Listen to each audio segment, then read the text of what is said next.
Thalassery MG റോഡിൽ യാത്രക്കാർക്കും വാഹനങ്ങൾക്കും അപകട ഭീഷണിയായി പടർന്ന് ചാഞ്ഞുകിടന്ന തണൽ മരങ്ങളിൽ ശേഷിച്ചതും ദുരന്ത നിവാരണ സേന ഇടപെട്ട് അറുത്തുമാറ്റി. ഇതുവഴിയുള്ള വാഹന ഗതാഗതം ഗുണ്ടട്ട് റോഡ് വഴി മാറ്റിയായിരുന്നു മരം മുറിച്ചത്. നഗരമധ്യത്തിൽ രാപ്പകൽ തിരക്കൊഴിയാത്ത റോഡരികിലുള്ള മരത്തിന്റെ വലിയ ചില്ലകൾ കഴിഞ്ഞ ഞായറാഴ്ച നഗരസഭ മുൻകൈയെടുത്ത് മുറിച്ചുമാറ്റിയിരുന്നു. കഴിഞ്ഞ വർഷവും സമാന രീതിയിൽ മരച്ചില്ലകൾ അറുത്തുമാറ്റിയിരുന്നു. എന്നാൽ മുറിച്ചിടത്തു നിന്നും പൂർവാധികം വേഗം ചില്ലകൾ വീണ്ടും തളിർത്ത് വളർന്ന് കാറ്റിൽ പൊട്ടി വീഴുന്ന നിലയിൽ ഭീഷണിയായതോടെ പരാതികൾ ഉയർന്നു. ചില്ലകൾ സമീപത്തെ കെട്ടിടത്തിന്റെ മുകളിൽ അപകട ഭീതിയിൽ ചരിഞ്ഞു നിൽക്കുന്നതും കണക്കിലെടുത്താണ് 2 മരങ്ങൾ അടിയിൽ നിന്നും അല്പം വിട്ട് നഗരസഭ ദുരന്ത നിവാരണ സേനയുടെ സഹായത്തോടെ മുറിച്ചുമാറ്റിയത്.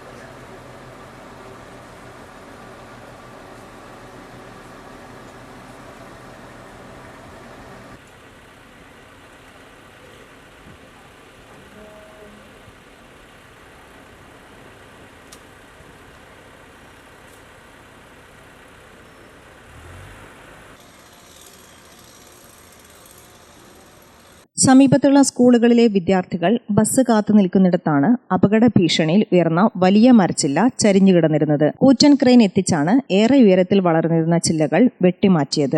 MG റോഡ് വഴിയുള്ള ഗതാഗതം ഗുണ്ടട്ട് റോഡ് വഴി തിരിച്ചുവിടുകയായിരുന്നു. നഗരസഭാ ചെയർമാൻ കാരായി ചന്ദ്രശേഖരൻ, സ്ഥിരം സമിതി അധ്യക്ഷൻ COT ഷബീർ, നഗരസഭാ ഉദ്യോഗസ്ഥർ എന്നിവർ സ്ഥലത്തുണ്ടായിരുന്നു. ഗ്രാമിക ന്യൂസ്, തലശ്ശേരി.